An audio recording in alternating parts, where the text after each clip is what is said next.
السلام علیکم میرے بہنوں اور بھائیوں، اللہ تعالیٰ آپ کے ایمان کی حفاظت فرمائے۔ اے میرے مولوی بھائیوں، جو بھی تم لوگ پاکستان میں انتشار پھیلا رہے ہو، جو تم لوگوں نے انجینئر صاحب کے اوپر الزام لگایا ہے، گستاخ رسول کا الزام لگایا ہے، اللہ تم لوگوں کو ہدایت دے۔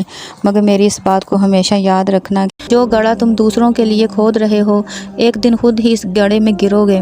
تب تمہیں ہوش آئے گی جب چڑیاں چگ گئیں کھیت۔ اس سے پہلے ہوش میں آ جائیں تو کیا زیادہ بہتر نہیں ہے؟ انجینئر صاحب کو گڑھے میں گرانے کی سوچ رکھنے والوں، اگر انجینئر صاحب گر بھی گئے تو اللہ ہے انہیں اٹھانے والا، لیکن اللہ نے تمہیں گڑھے میں گرا دیا تو بھلا سوچو تمہیں کون اٹھائے گا؟ انجینئر صاحب کو چھوڑو، اب تم اپنی فکر کرو۔ مفتی صاحب نے بالکل ٹھیک فرمایا ہے کہ مولویوں نے 295C کو کھلونا بنا لیا ہے۔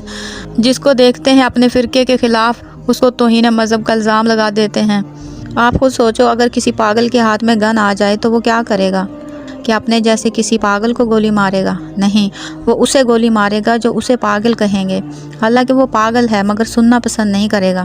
اسی طرح ہمارے مولوی حضرات ہیں جنہوں نے اصل دین نبی کی امت سے چھپایا، اور اگر قرآن حدیث کی کتابوں سے کوئی حق بیان کر دے تو اس کے خلاف اٹھ کھڑے ہوتے ہیں۔ گامزی صاحب نے بالکل ٹھیک کہا ہے کہ مسلمان اپنے نبی کی کبھی توہین کر ہی نہیں سکتا۔ جو کچھ بھی انجینئر صاحب کے ساتھ ہو رہا ہے اس پہ مجھے دل سے بہت افسوس ہے۔ افسوس کا مقام ہے کہ مسلمان کا ہی دشمن ہوتا جا رہا ہے، آپس میں ان لوگوں کی نہیں بنتی۔ میرے بہنوں اور بھائیوں، مولویوں کی اس قسم کی حرکات دنیا میں ہماری بدنامی کا باعث ہے، اور کافر کیا سوچیں گے ہمارے بارے میں؟ مسلمان تو واحد قوم ہے جو آپس میں ہی لڑتے رہتے ہیں، ہم سے کیا لڑیں گے؟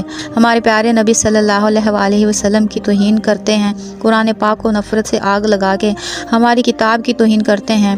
خدا کے بندو، تم لوگوں کو کب سمجھ آئے گی؟ پیار سے سننے والوں پر بھی اور غصے سے سننے والوں پر بھی اللہ کی رحمت ہو، آمین۔